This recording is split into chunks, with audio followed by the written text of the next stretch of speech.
बिस्मिल्लाहिर्रहमानिर्रहीम। अस्सलाम वालेकुम नाज़रीन, लाइव डॉक्टर शाहिद मसूद के साथ मैं हुनारा अली। नाज़रीन, वज़ीर आज़म शहबाज शरीफ साहब ने आज स्विट्ज़रलैंड के वज़ीर ख़ारजा से मुलाकात की। मुलाकात में दो तरफ़ा उमूर पर तबादला ख्याल किया गया, जबकि चेयरमैन PTI के ख़िलाफ़ तोशाखाना फौजदारी केस काबिल समात करार दे दिया गया है। इस समय दिन भर जो मौज़ूआत रहे उन पर बात करेंगे। हमारे साथ स्टूडियो में मौजूद हैं डॉक्टर शाहिद मसूद। अस्सलाम वालेकुम डॉक्टर साहब।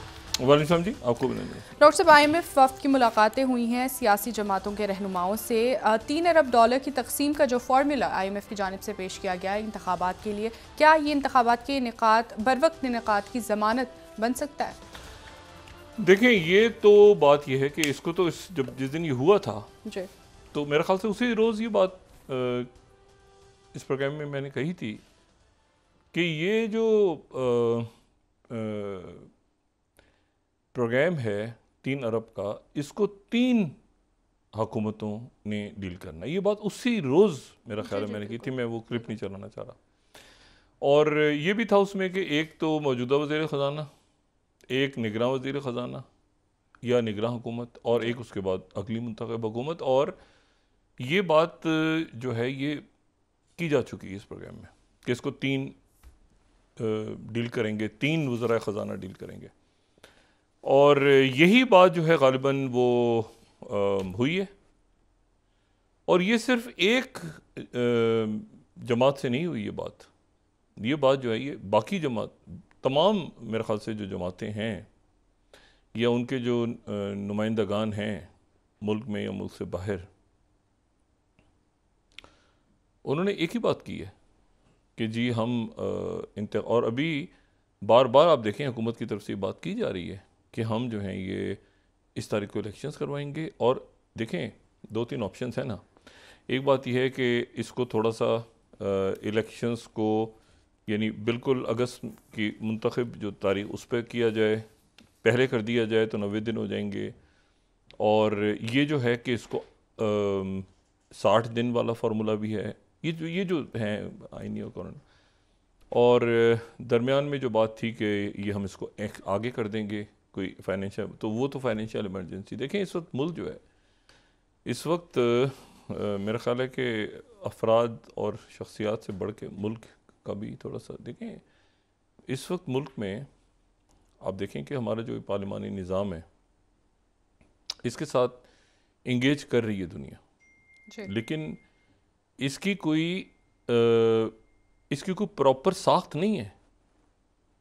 यानी ये एक ज़ाहिर है कि उस वक्त तहरीक इंसाफ को इस्तीफ़े देने चाहिए थे, नहीं देने चाहिए थे, वो बात एक माजी का किस्सा बन गई और उस पर बात करना बेकार है। लेकिन आप देखें ना कि एक पार्लियामान है जिसमें अपोजिशन नहीं है और उसको चलाना इतने अरसे एक दुश्वार काम और एक अजब सी सूरत हाल है ना, कि जहाँ पे कोई आवाज़ ही नहीं उठ रही, कोई मतलब कुछ भी नहीं हो रहा, कोई बयान भी नहीं आ रहा, कुछ भी नहीं आ रहा। तो वो एक सिचुएशन है ऐसी कि जिसको किसी ना किसी अंदाज में आपने एक शक्ल तो देनी है ना।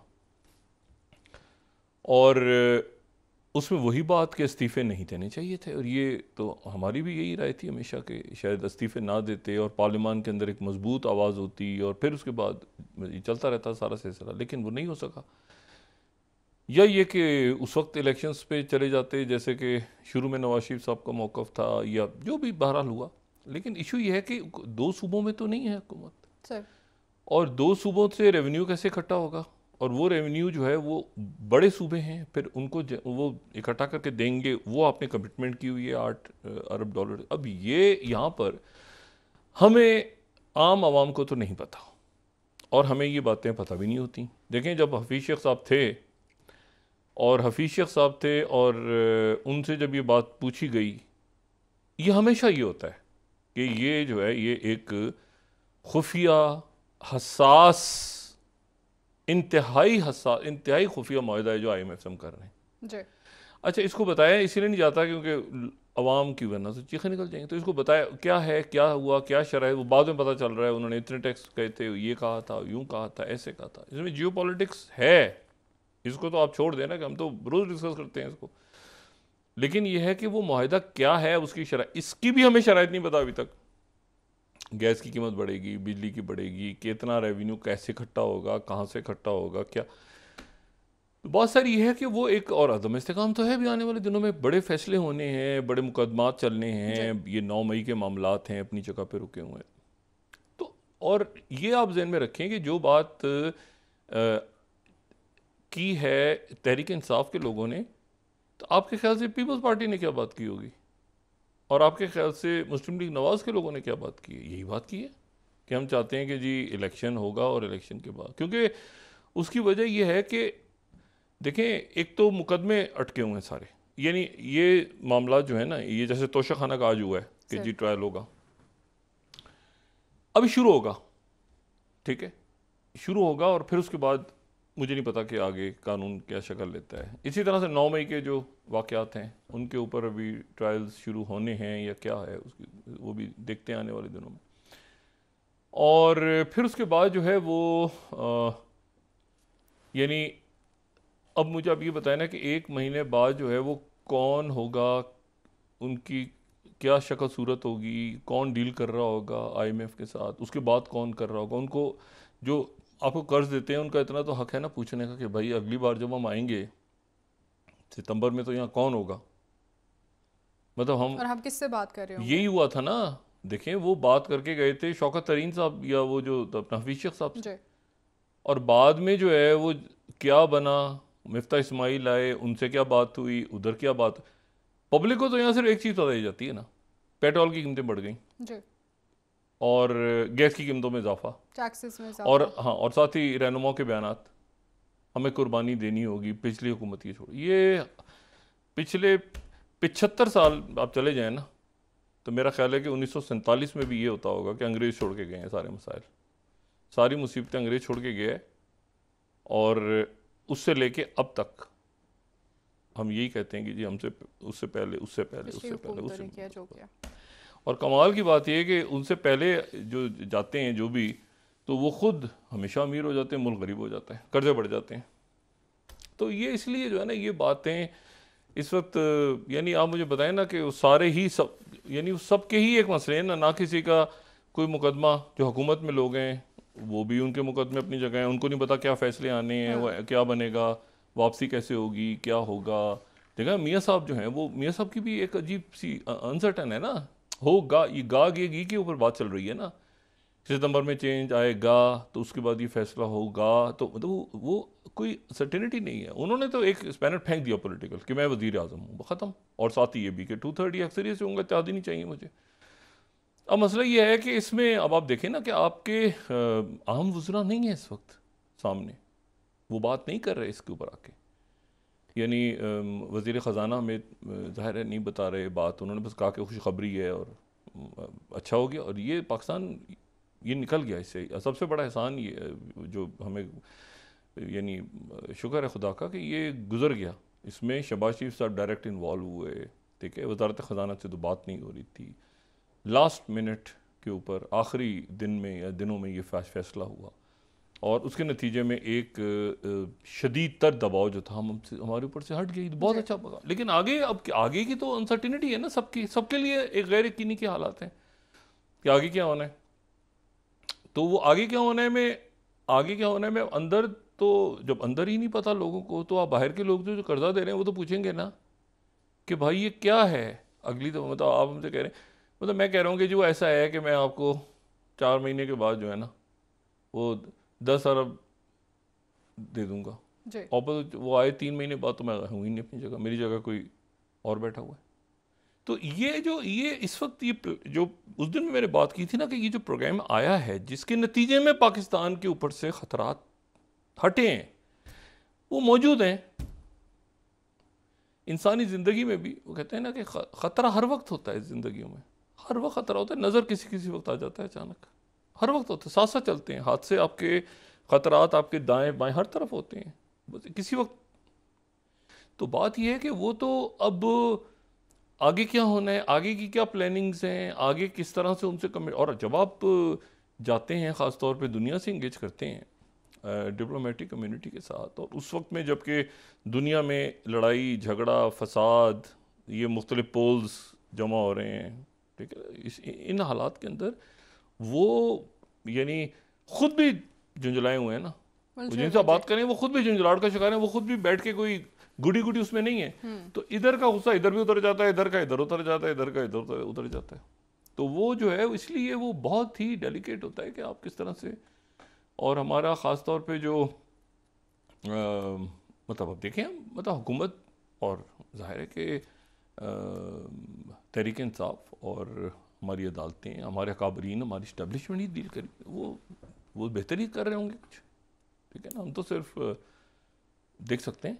लेकिन डॉक्टर साहब अभी तक देख रहे हैं अदलिया में भी और हम इसमें पार्टी तो ये है कि हम देख रहे हैं कि कीमतों को क्या बनेगा, कैसे होगा। क्लैरिटी तो नहीं है डॉक्टर साहब, क्लैरिटी है ही नहीं, यही तो एक धुन सी है ना, बस खत्म। आगे आगे देखें ना, इशू ये है कि मतलब आप जो हैं वो, ये हमने बात कर दी ना तय किया।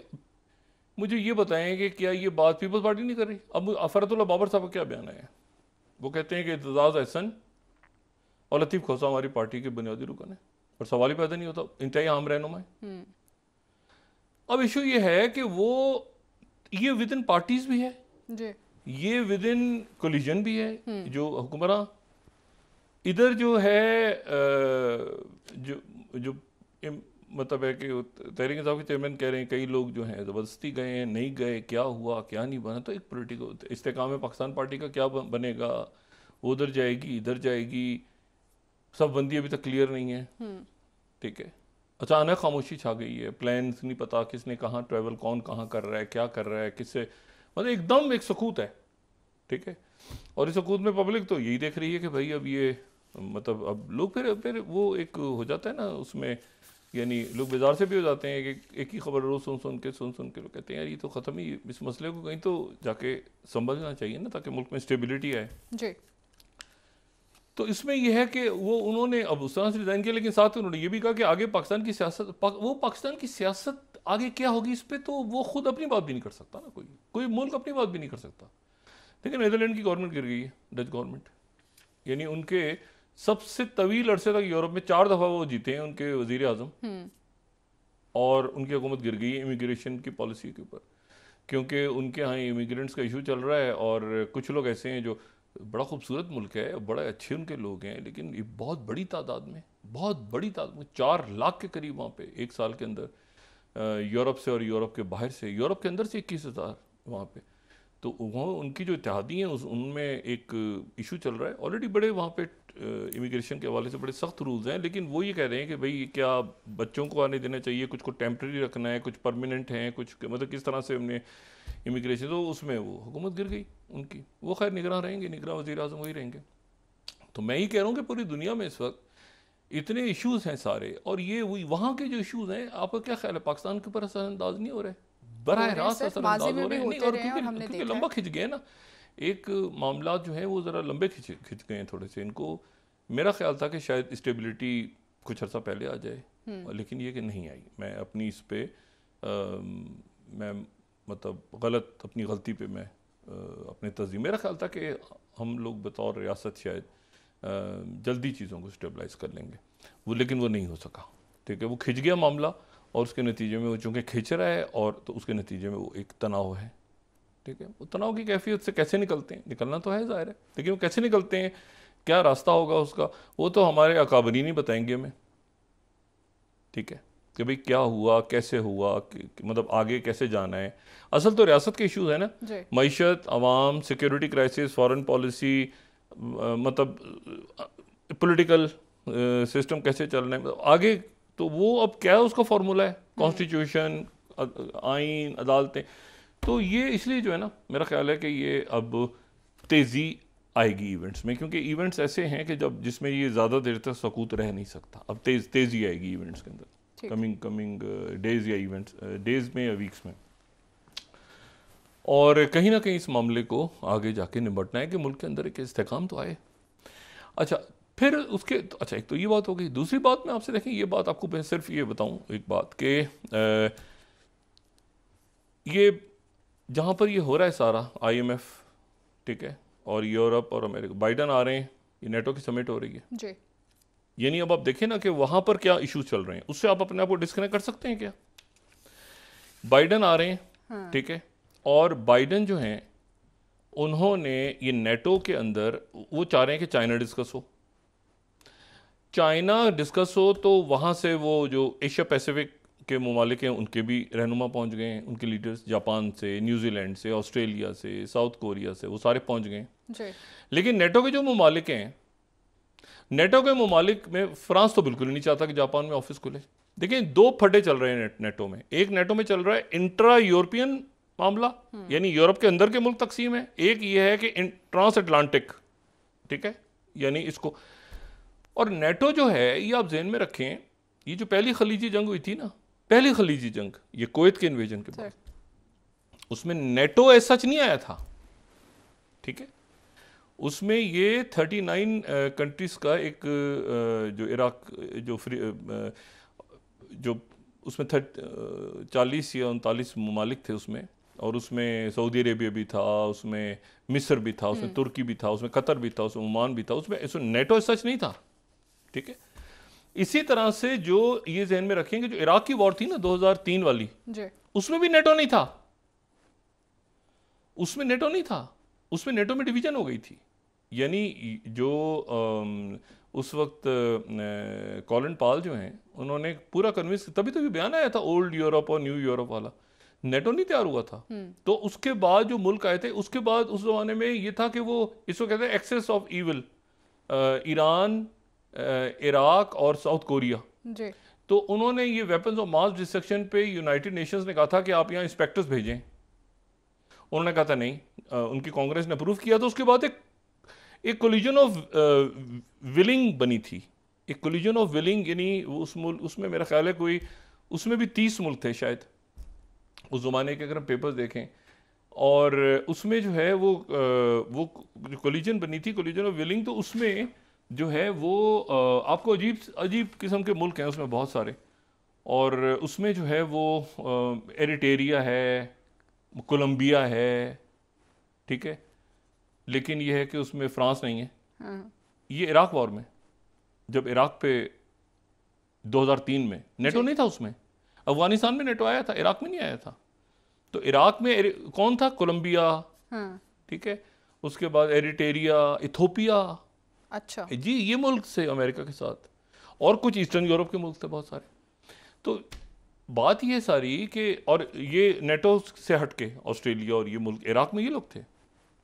तो नेटो दो जगह गया है अपनी टेरिटरी से बाहर। एक आया अफगानिस्तान में, जहां बिल्कुल क्या हुआ वो एक, ठीक है। और दूसरी दफा नेटो गया है ये लीबिया में, हालिया जो तारीख हमारे सामने, ये लीबिया में गया, यूरोप से बाहर। और लीबिया में गया है 7 महीने के लिए, ठीक है, 2011 में। और रौला पड़ गया उधर। और उधर वो कहते हैं कि निकोलस सरकोजी ने कन्विंस किया। ये हिलरी क्लिंटन कहती है हम तो नहीं जा रहे थे, ये तो हमें फ्रांस ने कन्विंस किया और यूनाइटेड नेशंस ने अप्रूव कर दिया, और यहाँ पे ये आ गए। आने के बाद वो अक्टूबर के अंदर, मेरे ख्याल से मार्च में शायद करारदाद वगैरह मंजूर हुई थी यूनाइटेड नेशंस की, मैंडेट लिया इन्होंने। उसके बाद ये आ गए, एयर स्ट्राइक्स वगैरह यहाँ पे हुई। और उसके बाद वो कदाफ़ी का वो जो हुआ, वो मेरे ख्याल से अक्टूबर में हुआ था। और अक्टूबर में कर्नल कदाफ़ी की डेथ के बाद जो है फौरी तौर पे वो वहाँ पर एक सिविल वॉर शुरू हो गई। और 7 महीनों के बाद यूनाइटेड नेशंस ने जो है इसको वापस ले लिया, अपने ही फैसले को वापस कर लिया। तो ये वापस चली गई नेटो। तो नेटो जो है वो, नेटो का कोई कामयाबियां नेटो ने नहीं ली। मैं सिर्फ आपको ये दिखाना चाह रहा हूँ, ये उस ज़माने के आप देखें ना, ये 4th slide, UN ends mandate for NATO. 2011 में ही ये नेटो की वो बंद कर दी थी। ये मैं आपको 27/10/2011 की खबर दिखा रहा हूँ, रॉयटर्स की। सिर्फ 7 महीने गुजरे थे और इन्होंने एंड कर दिया था 2011 के अंदर ही। नेटो को उन्होंने कहा था मैंडेट के वापस आ जाओ लीबिया से। ये लीबिया से चले गए थे वो दिन। और फिर उसके बाद 2000 आप पढ़ते जाएं, फिर अटलांटिक का legacy Obama's worst mistake, New York Times का कि Libya's dark lesson for NATO, या फिर गार्डियन लिख रहा है 2011 में ही, गार्डियन ने लिखा फिर 2011 में ही, ठीक है ना, कि first Afghanistan now Libya, can NATO actually win any of its Wars. तो बात यह है कि ये मैं आपको, ये जो अखबार है ये मैं आपको 2011 का दिखा रहा हूँ। उसके बाद ये हुआ है कि नेटो, फिर उसके बाद कोई बड़ा फड्डा अगर पड़ा है तो वो यूक्रेन का पड़ा है। यूक्रेन के मसले में ये सूरत हाल बनी है। नंबर 1, स्वीडन का अभी तक नहीं पता, ठीक है। जो टर्की के प्रेसिडेंट हैं तैयब एर्दोगान, उन्होंने कहा है कि जी हम स्वीडन को नहीं आने देंगे। ठीक है, अभी तक स्टिल। लेकिन कल पीर के शाम को फिर मीटिंग होनी है कि मंगल से इजलास शुरू होगा लिथुएनिया में। उसके बाद तो स्वीडन तो नहीं आ रहा, और यूक्रेन को तो दावत ही नहीं मिली, ठीक है। बल्कि यूक्रेन को ना क्लस्टर बम्स देती हैं। अच्छा, क्लस्टर बम्स जो हैं ये कोई दुनिया के मेरे ख्याल से 130 मुल्क इस पे पाबंदी लगा चुके हैं। अमेरिका उसमें नहीं है। अमेरिका ने यूक्रेन को दिए, अमेरिका ने साइन नहीं किए हुए उस पर। अच्छा। अमेरिका ने भी नहीं किए हुए, रशिया ने भी नहीं किए हुए, चाइना ने भी नहीं किए हुए, कई मुल्कों ने नहीं किए हुए साइन। और वहाँ वो क्लस्टर बम यूज़ करते हैं, यूक्रेन ने भी किए हुए नहीं किए हुए क्लस्टर बम जो हैं। लेकिन बरतानिया ने किए हुए हैं, तो बरतानिया की तरफ से सख्त इस पर इतराज़ हुआ है कि आपने यूक्रेन को जो है वो क्लस्टर बम्स क्यों दे दिए। क्लस्टर बम्स जो हैं यानी आप समझे ना कि एक छोटे छोटे पीसीज होते हैं उसमें, और उसको चाहे आप एयरक्राफ्ट से फेंकें, यानी धमाका खेज जो मवाद है उसके छोटे छोटे पीसेज हैं, और चाहे आप उसको एयरक्राफ्ट से फेंकें या मिसाइल से उसको करें या आप किसी रॉकेट लॉन्चर से करें, तो वो एक ख़ास बुलंदी पे टारगेट से दूर वो ओपन अप हो जाता है। और फिर उसमें से छोटे छोटे पैलेट्स निकल के वो बड़े पैलेट्स नहीं, गलत मैं लफ्ज़ यूज़ कर रहा हूँ, उसके मिनियंस करें जो भी लफ्ज़ यूज़ करें, तो वो जो है वो उसमें से वो निकल के एक पूरे इलाके में फैल जाते हैं। और अगर ये आप उसकी डायग्राम देखें तो वो उसमें वो जो मिनिशंस हैं वो फायर होते हैं, ग्राउंड से भी फायर हो जाएंगे, ठीक है। बॉम्बलेट्स कह लें इनको, ये ऊपर से फट के फिर उसके बाद ये दूर दूर तक जाते हैं। इसमें डेथ्स बहुत होती हैं, और कई दफ़ा ये फटते नहीं है, ज़मीन में दफन हो जाते हैं। तो वो ये बच्चे जो हैं वो खेलते खेलते पता चला बच्चे के हाथ में लगा और फट गया। और बहुत बड़ी तादाद में इसमें, क्योंकि एक टारगेट को नहीं टच करते ना, ये फैल जाते हैं जी। मतलब एक तो टारगेट है बिल्कुल प्रिसीजन मिसाइल, आपने एक जगह जाके हिट किया और वो जनाब एक गाड़ी को या एक जो भी, एक ये कि आपने एक ऐसा किया जो ऊपर ही खुल गया हवा में, और उसके नतीजे में बहुत बड़े इलाके में वो जो है वो पड़े हुए हैं। अच्छा, वो फटे भी नहीं, और बच्चे खेलते खेलते बच्चे ने कोई खिलौना निकाला है या लोगों ने खुदाई शुरू की, वो फट गया अचानक। तो ये क्लस्टर बॉम्ब जो हैं ये दुनिया के 130 मुल्क इस पे एग्री कर चुके हैं कि इसको हमने इस्तेमाल नहीं करना। लेकिन सवाल ये है कि अब इसको ये यूक्रेन को दे दिए। अच्छा, यूक्रेन पहले भी यूज़ कर रहा था, यूक्रेन ने चूंकि साइन नहीं किए हुए, लेकिन ये 800 मिलियन की सपोर्ट उनको दे दी है। और इसके ऊपर एक नया मसला खड़ा हो रहा है और यूरोप के अंदर कि भाई ये, अच्छा फिर दूसरी बात ये है कि यूरोप जो है वो चाइना में जाने, मैंने आपसे कहा ना कि ये नेटो, देखें नेटो क्यों बना था, नेटो बना था यूरोप के लिए। नेटो जब यूरोप से बाहर निकला है प्रॉब्लम में आ गया, ठीक है, क्योंकि वो जबरदस्ती निकला है ना। मतलब मुझे बताया ना कि अब पोलैंड या लेटविया के लोग सिपाही जो हैं वो जाके अफ्रीका के अंदर लिबिया में मतलब उनका जो मकसद बुनियादी उस वक्त तो ये था ना, वो उस वक्त तो इराक वॉर में ये था कि जल्दी जल्दी अमेरिका साहब बहादुर उनको मेंबरशिप दे दें और खुश हो जाएंगे। लेकिन अब उनके अपने इश्यूज हैं, अपनी महंगाई, अपने पोस्ट कोविड इश्यूज, फिर उनके यहाँ राइट विंग की पार्टीज, फिर इमिग्रेंट्स, जंग जब होगी इमिग्रेंट्स आएंगे, और इमिग्रेंट्स कहाँ जाएंगे, इन्हीं मुल्कों में जाएंगे, यही मुल्क खुद जंग छेड़ेंगे। फिर उसके बाद इमिग्रेशन को ये देखें जो हो रहा है पूरे यूरोप में या बाकी जगहों पे। तो ये मेरा ख्याल है कि अब इसके ऊपर नेटो की जो समिट है उसमें एक तो स्वीडन को नहीं एंट्री मिल रही, यूक्रेन को एंट्री नहीं मिल रही, फिर चाइना के ऊपर फ्रांस ने स्टैंड लिया हुआ है, वो मैक्रोन ने ब्लॉक किया हुआ है। अच्छा, ज़ेलेंस्की लगे हुए हैं अभी भी कि शायद किसी तरह से उनकी कन्विंस करने में कामयाब हो जाएं, लेटर ले लें, इन्विटेशन ले लें। तो बात उनसे की तैयब एर्दोगन से, वो मिले, और कल तैयब एर्दोगन जो टर्किश प्रेसिडेंट है, टर्किश नहीं, उन्होंने हमायत की, उन्होंने कहा कि बिल्कुल आना चाहिए, लेकिन उनको पता है कि नहीं आना ना। देखिए ना, टर्की ये ध्यान में रखें कि टर्की ने क्रीमिया पे जो इन्वेजन हुई थी, फिर पहले चले जाए ना, फिर वही हिस्ट्री में चले जाएं, टर्की और रशिया, ठीक है ना, दो तारीखी तौर पे। तो इशू ये है कि जिन इश्यूज पे टर्की का और रशिया का इख्तिलाफ है उनमें से एक तो सीरिया है, और भी हैं काफ़ी इशूज, लेकिन एक उसमें से ये है कि जो क्रीमिया 2014 हुआ था उस पर टर्की जो है उसकी पोजीशनिंग ये है कि वो उसको नहीं, वो उस पर यूक्रेन के साथ, तो इसीलिए वो टर्की दरमियान में कहता है ना हम सुलह करवाएंगे, क्योंकि यूक्रेन के ज़ेलेंस्की के करीब भी हैं और पुतिन। अब प्रेसिडेंट पुतिन की तरफ से ऐलान हो गया है कि वो टर्की का दौरा करेंगे, ठीक है, अगले महीने या अगले हफ्तों में, चंद हफ्तों में, जो तैयब एर्दोगन से मुलाकात के लिए वो टर्की आएंगे। प्रेसिडेंट पुतिन खुद बहुत रेयरली वो खुद ट्रैवल करते हैं बाहर, प्रेसिडेंट पुतिन, तो उन्होंने टर्की, पहले तो ये बात थी कि शायद टेलीफोन पे बात हो गई, अब ये कि वो खुद दौरा करेंगे, टर्की के दौरे का ऐलान कर दिया उन्होंने। अब मैं जो बात कह रहा हूँ सिंपली कि ये इतना आसान नहीं है। आप आज की दुनिया में जब डील, आप देखें ना, यूरोपीय यूनियन आप कहते हैं, तो यूरोपीय यूनियन के अंदर आप पहले यूरोप, फिर यूरोपीय यूनियन, फिर शेंगन, फिर नेटो, फिर आप सोचते हैं आखिर में आप कहते हैं एक मिनट ठहर जाओ, इसमें बरतानिया तो है ही नहीं सर। क्योंकि फौरी तौर पे आपके यूरोप दिमाग में आते ही पहले सबसे पहले बरतानिया आता है, तो आप कहते हैं अरे ये तो बरतानिया तो है ही नहीं। अच्छा, फिर बरतानिया, फिर उधर एक रेफरेंडम हो रहा है, दूसरा हो रहा है। ये वो इसीलिए ये मुल्क अपने अपने अंदर के हम इश्यूज को पहले रिजॉल्व करें।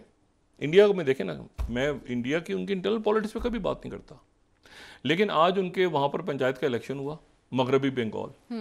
मगरबी बंगाल जो है उसकी फिर मैं वही बात करूंगा कि स्ट्रेटेजिक चूंकि इंपॉर्टेंस है मगरबी बंगाल की, और हम इसमें डिस्कस करते हैं स्ट्रेटेजी के हवाले से। लोकल पॉलिटिक्स को आप छोड़ दें, ममता बनर्जी हैं वहाँ पे, और ममता बनर्जी जो है उनकी अब वहाँ पे जो है वो तृणमूल कांग्रेस को वो हेड करती हैं, पहले वो कांग्रेस में थी, यानी मेन कांग्रेस में।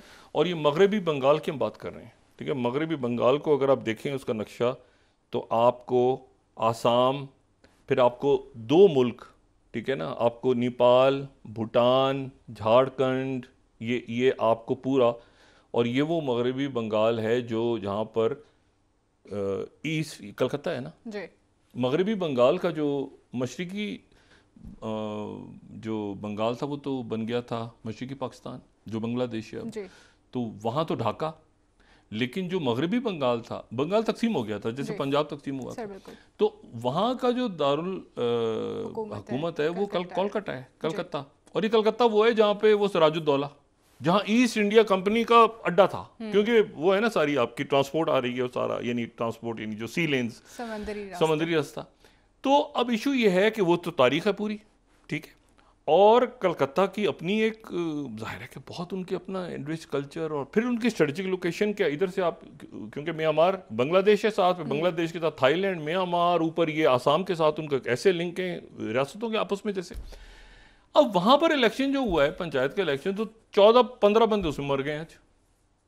अच्छा जी।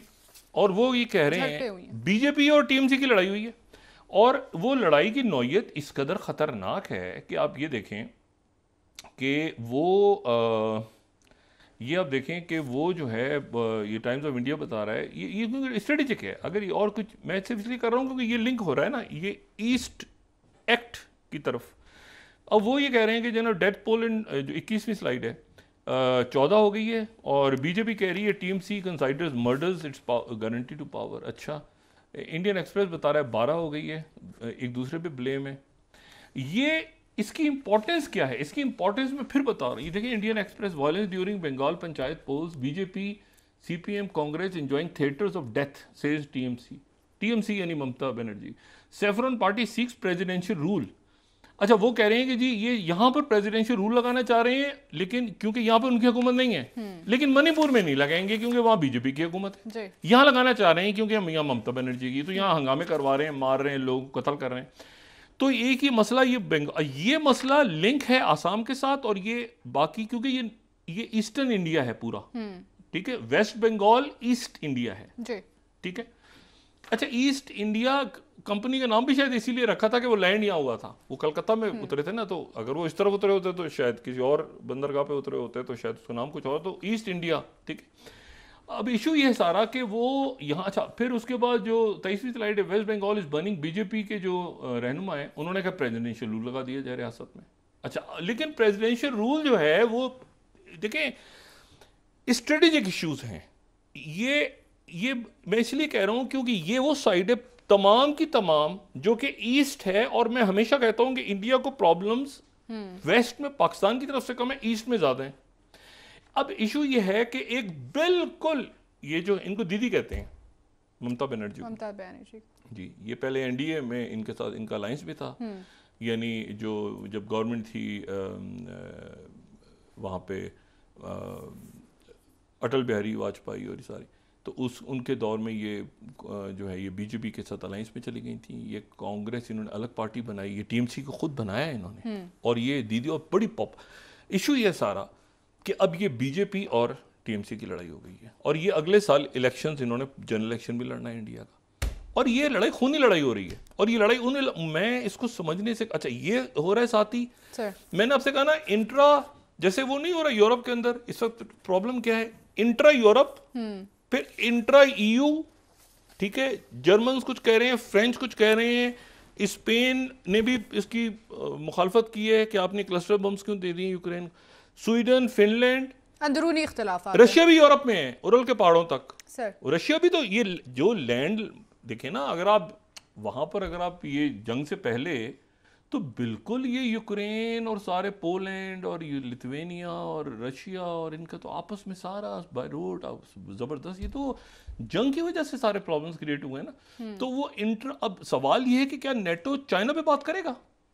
चाइना के लिए तो नेटो नहीं बना, वो ताइवान से क्या था, ये बिल्कुल वैसे ही है जैसे लीबिया में घुस गया था नेटो जी, पहले अफगानिस्तान में घुस गया, अब ताइवान इन हालात में, तो वो अमेरिका कह रहा है, अच्छा अमेरिका के अंदर प्रेशर बन रहा है कि भाई आप इसको छोड़ें, यूक्रेन को एक तरफ फेंकें और आप निकल जाएं चाइना की तरफ, असल आपका तो फड्डा तो आपका चाइना से है। अच्छा ये देखें आप, ये मैंने आज निकाली, ये 11वीं स्लाइड अगर आप निकालें, 2008 का जो ऐलान था ना, ये हॉन्ट करेगा। मैं आपको बिल्कुल बताऊं कि ये जो नेटो का एलामिया है ना 2008 का, इसका 23वां पैराग्राफ हॉन्ट करता है नेटो को। NATO welcomes Ukraine and Georgia's Euro Atlantic aspiration for membership in NATO. We agreed today that these countries will become members of NATO. ये वो है जिसके बाद लड़ाई हुई थी, जिसके बाद रशिया ने जॉर्जिया और यूक्रेन दोनों क्या हुआ, फिर वो एक तारीख है, लेकिन ये वो अलामिया मैंने आज निकाला है ढूंढ के, जो 3 अप्रैल 2008 को नेटो का। अब आप इसके वर्ड्स देखें, हम दोनों को वेलकम करते हैं, both nation have many valuable contribution to the alliance operation. We welcome the democratic reforms in Ukraine and Georgia. और हम आगे देखते हैं फ्री इलेक्शंस होंगे मई में जॉर्जिया में, फिर ये होगा, फिर वो होगा, फिर फलां होगा। उसके थोड़े दिनों के ये ऐलान होते ही वो जॉर्जिया के, हाँ जॉर्जिया पे पहले पुतिन जॉर्जिया पे गए, फिर उसके बाद यूक्रेन पे आ गए। वो दिन है और आज का दिन है ना जॉर्जिया है, यानी कि आपने उम्मीदें तो दिला दी, नहीं लेकिन उसके बाद एक जंग छेड़ दी ना कि हम इधर आ रहे हैं। वो पुतिन ने कहा एक मिनट ठहर जाओ भाई, रुक जाओ, इधर ये रेड लाइन है। अब स्वीडन नहीं आया और फिनलैंड आ गया, और फिनलैंड के अगर स्वीडन का इधर बैकअप नहीं है, स्वीडन में अगर नेटो की फौजें ही नहीं है सर, और स्वीडन 200 साल से जंग नहीं लड़ा है, बड़ा खूबसूरत मुल्क, और वहां पर ये और इश्यूज भी अभी चले। सर एक ब्रेक ले लेते हैं, कंटिन्यू कर लेते हैं यहीं से। नहीं, अब मैं आपको ये बता रहा हूँ ना सिंपली कि इस वक्त मुल्क अपने अंदरूनी मामलात को जब हल कर लेंगे ना, फिर वो बाहर की दुनिया से बात करेंगे, और अंदरूनी मसाइल बहुत सारे, ये तो मैन मेड क्राइसिस है ना पाकिस्तान में। ब्रेक एक ले लेते हैं, वापस आके बात करेंगे। नाज़रीन एक ब्रेक हमारे साथ रहिए।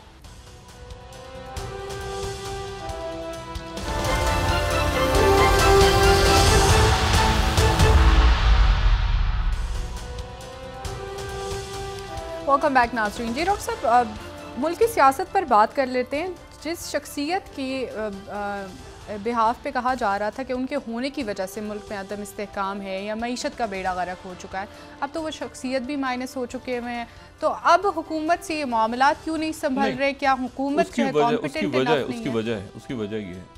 उसकी वजह ये है कि इलेक्शन, असल सवाल जो है वो ये है, जो मैंने पहले भी बात की, कि जो टाइमिंग्स हैं उन टाइमिंग्स में, अभी जैसे तोशा खाना का फैसला है, तो तोशा खाना ये स्टार्ट होता है अगर 12 से, तो मुझे नहीं पता इसमें 12 जुलाई से, तो ये 12 तारीख से स्टार्ट होता है, तो कितने इसमें दिन लगेंगे, बाकी मुकदमों का क्या बनेगा? सवाल ये है कि क्या इलेक्शंस में, जो मैं पहले भी बात की थी कि बल्ला होगा या नहीं होगा, और सफबंदी कैसे होगी, ये बात बड़ी इंपॉर्टेंट है। उस सफबंदी कैसे होगी, देखें ये हमारा इंटरनल इशू है। बाहर से जो भी आपसे इंटरेक्ट करेगा ना, खासतौर पे जो इन्वेस्टमेंट्स के हवाले से, वो आपसे ये पूछेगा, क्योंकि वो आपको कर्जा दे रहा है ना, तो वो आपसे पूछेगा कि जी आप ये तो नहीं कहेंगे उनसे कि जी ऐसा है कि वो एक सितंबर में, क्योंकि अदालतों में तब्दीली आनी है, तो फिर सितंबर के बाद हम आप सितंबर में तो रिव्यू करने आएंगे वो, कि जो अभी आपने जो यानी ये अभी जो आपने मामला तय कर लिए हैं, इसका रिव्यू 1 अरब अभी जारी करेंगे ना, तो दूसरे अरब के लिए सितंबर और फिर दिसंबर में आना है उन्होंने गालिबन, जो अभी तक बात है।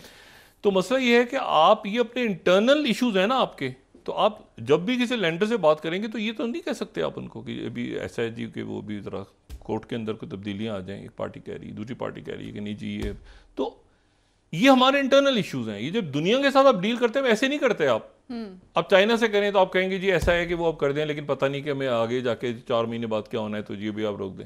ऐसे जो हमारा हो रहा है इतने सालों से, ये इतनी जो गैर यकीनी होती है ना, देखिए ना इसमें कितने, इसमें छठे वजीर ख़जाना इस प्रोग्राम को नहीं मुकम्मल कर सके अनफॉर्चुनेटली। फिर उसके बाद ये एक्सटेंडेड एग्रीमेंट और वज़ीर आज़म साहब को खुद जाना यानी पड़ा। असद, आप देख लें ना, असद उमर साहब के दौर में शायद, उसके बाद हफीज शेख, शौकत तरीन, अमाद अजहर, मिफ्ता इस्माइल, ये ना। अब इशू ये है सारा कि ये जो इकोनॉमी है ये तो एक मुस्तकिल चीज होनी चाहिए ना भाई। इकोनॉमी, फॉरेन पॉलिसी, कुछ पॉलिसी होनी चाहिए। मतलब अब हर वक्त अगर आप तब्दील देखें, ये आपने हुकूमतें आती जाती हैं। कभी आपने सुना कि लंदन की जो ट्यूब्स हैं, ये जो अंडरग्राउंड है, या जो एफएल टावर है, या जो मुल्क, या जो पोस्टल सर्विस है अमेरिका की, उन पे कोई असर पड़ा? आपके एक हुकूमत जाती है, दूसरी हुकूमत जो है, जो भी आती है, सबसे पहले उस प्रोजेक्ट को रोकती है, उस पर करप्शन के मुकदमा शुरू हो जाते हैं जी। वो एक प्रोजेक्ट पड़ा रहता है, खंडर बन जाता है। तो इशू ये है सारा, और वो पड़े हुए हैं आपके पास। स्टील मिल है, उसमें स्टील नहीं बन रही, वो है उसमें वो नहीं है। मतलब मसला ये है सारा।